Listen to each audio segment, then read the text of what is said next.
আপনারাও নিজের হাতে বানিয়ে নিতে পারেন আমার মতো ভেলপুরি। হ্যালো এভরিওয়ান, আসসালামু আলাইকুম। কেমন আছেন সবাই? আজকে আমি বানাবো ভেলপুরি। সেই জন্য ধনেপাতা নিয়েছি। ধনেপাতাগুলো কেটে ভালোভাবে ধুয়ে নিয়ে কুচি করে কেটে নিব। আর এইদিকে আমি এখন ডো বানানোর জন্য আটা নিয়ে নিব। এখানে আমি 1 কাপ ময়দা নিয়েছি আর 1/2 কাপ চালের গুঁড়া নিয়েছি আর লবণ আর হালকা তেল দিয়ে ভালো করে মিশিয়ে নিব। এখন অল্প অল্প পানি দিয়ে একটা টাইট ডো বানাবো। এই কাজটা খুব সাবধানে করতে হবে, কারণ ডোটা কিছুতেই নরম করা যাবে না, যেহেতু এটা আমি ভেলপুরি বানাবো। আটা সেট হওয়ার জন্য ঢেকে দিয়েছিলাম আর এদিকে হয়ে গিয়েছে। এই তো আমি এখন বানাচ্ছি। রুটিটা খুব মোটাও হবে না, আবার খুব পাতলাও হবে না। যেরকম ভেলপুরির সাইজ হয় আপনারা আপনাদের ইচ্ছে মতো দিয়ে নেবেন। তবে পাতলা করা যাবে না, পাতলা করলে ক্রিস্পি হবে না। আপনারা লেচি কাটা দিয়েও কেটে নিতে পারেন, আবার হাত দিয়েও এভাবে আমার মতো রুটি করে নিতে পারেন। এটা ভাজার সময় খুব সাবধানে ভেজে নিতে হবে, একদমই লো আঁচে 10 মিনিট, 8 থেকে 10 মিনিট ধরে ভাজতে হবে খুব সময় নিয়ে, কারণ সরাসরি যদি ফুলে যায় তাহলে লুচি হয়ে যাবে আর ওটা অতটা ক্রিস্পি হবে না।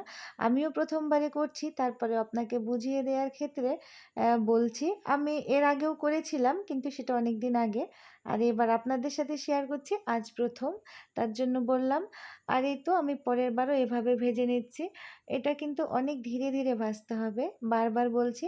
আর এইদিকে আমি এখন টক বানাবো, যে ভেলপুরির সাথে যে টকটা থাকে, আমি তেঁতুল আগে ভিজিয়ে রেখেছিলাম।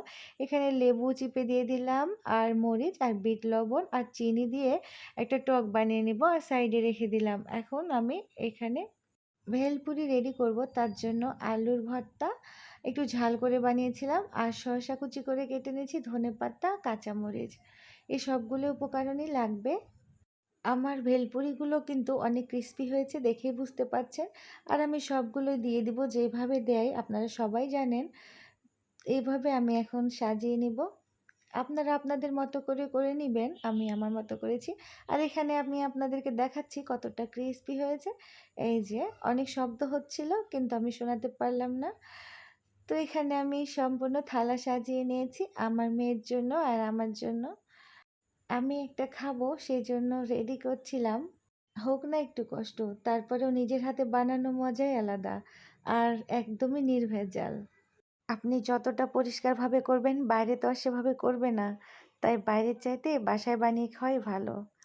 খেতে অনেক মজা হয়েছিল, সত্যি অনেক মজা হয়েছিল, বিশ্বাস করুন। আর এই যে আমি নিয়ে নিয়েছি ট্রেতে, আমার বাবু আর আমি খাবো তাই।